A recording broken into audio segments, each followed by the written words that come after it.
हाथ कहाँ पे के এই কানেক্টরগুলো এটা নিয়ম হচ্ছে এটা উপরটা ঢুকাই দিব। হ্যাঁ, উপরটা ঢুকাই দিব। এটা হচ্ছে আমাদের অক্সিলারি, এখানে 4 সেট অক্সিলারি আছে। এই যে 1 2 3 এই 4, 4টা হচ্ছে আমার ট্রিপ সিগন্যাল 95 96 98। এটা হচ্ছে আমার ট্রিপ সিগন্যাল SY। এখানে হচ্ছে আমার আন্ডার ভোল্টেজ যেভাবে লাগাইছি এই কানেক্টর। হ্যাঁ, এই তার আছে এখানে। এটাও সেম আমার এইটা উপরটা ঢুকাই দিব, আর কিছুই না। আর হচ্ছে তারপরে আমার প্রথমে কভারটা লাগাইতে হবে।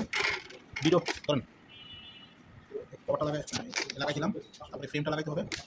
এটা দিতে হবে। এটা দেওয়ার কারণ হচ্ছে ওই যে মোটরের যে অন অফ ইন্ডিকেটরটা সেটা এই করে। তারপরে এখানে স্ক্রু আছে, এটা লাগাইতে হবে। স্কিপ করে এটা করতে গেলে আমার ব্রেকারটাকে আগে অপোজিশন রাখতে হবে। অপোজিশন রাখতে হবে, আর এটাকে চার্জিং করতে হবে। চার্জিং করলে এই যে প্রিমিয়ামটা আমার এখানে আসবে, কারণ এটা এখানে ঢুকাইতে হবে।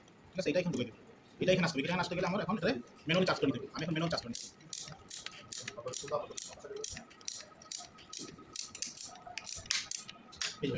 এই যে আমার এটা কিন্তু উপরে শিফট, এটা এখানে চলে আসছে।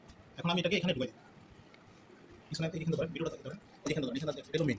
এই যে দেখেন, এই যে এখন আমি ব্রেকার নবটা ওই যে দেখেন ওই গ্রুপটার মধ্যে ঢুকাই দিয়েছি। আমার খুব সুন্দর করে এখন বয়ে গেছে। ঠিক আছে, বয়ে গেছে। এখন আমার এখানে 4টা স্ক্রু আছে, 1 2 3 এই 4টা স্ক্রু আমি এখন লাগাই দেবো স্কিপ করে। এখানে কানেক্টর 2টা, একটা হচ্ছে আমার এই যে এখানে আন্ডার ভোল্টেজ লাগাইছি এই যে নিচে। হ্যাঁ, এই নিচে এটা, তারপর উপরে হচ্ছে মোটরের। কিন্তু এর মধ্যে একটু কাহিনী হলো, এটা কোনো দিন খুলে করলাম না। ওই পার্টটা কই, এই যে এই পার্টটা আমার ওই মোটরের সাথে লাগানো থাকে। তো এই পার্টটা যদি আমি লাগাই ইউজ করি, তাহলে আন্ডার ভোল্টেজটা ইউজ করা যাবে না। এখন এই পার্টটা আমি তখন ব্যবহার করবো যখন আন্ডার ভোল্টেজটা আমি যদি ইউজ না করি, তখন আমার এই পার্টটা লাগবে। এটা আমার এই মোটরের কানেক্টরের সাথে লাগানোই থাকে। যে সময় আমি আন্ডার ভোল্টেজটা ব্যবহার করবো, তখন এই পার্টটা খুলতে হবে। এই পার্টটা খুলতে হবে আন্ডার ভোল্টেজের কানেক্টরটা ঢোকানোর জন্য।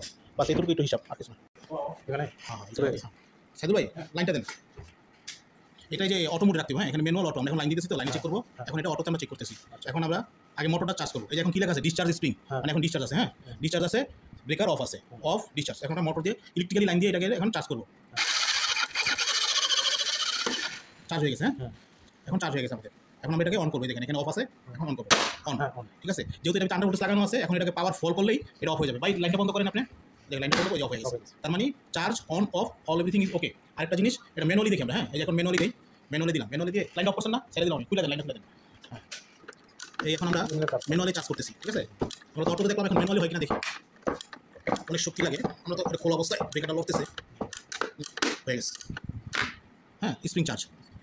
এখন এই যে আমি এটা অন করবো, অন অফ। ওই যে আন্ডার ভোল্টেজ লাগানো আছে, এই জন্য অন করার সাথে সাথে অফ হয়ে গেছে। কারণ এটাকে অ্যাক্টিভ করতে হলে আন্ডার ভোল্টেজটাকে অ্যাক্টিভ রাখতে হবে। ওকে,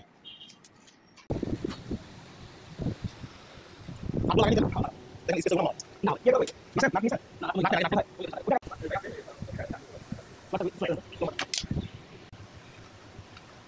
বাস বলি না।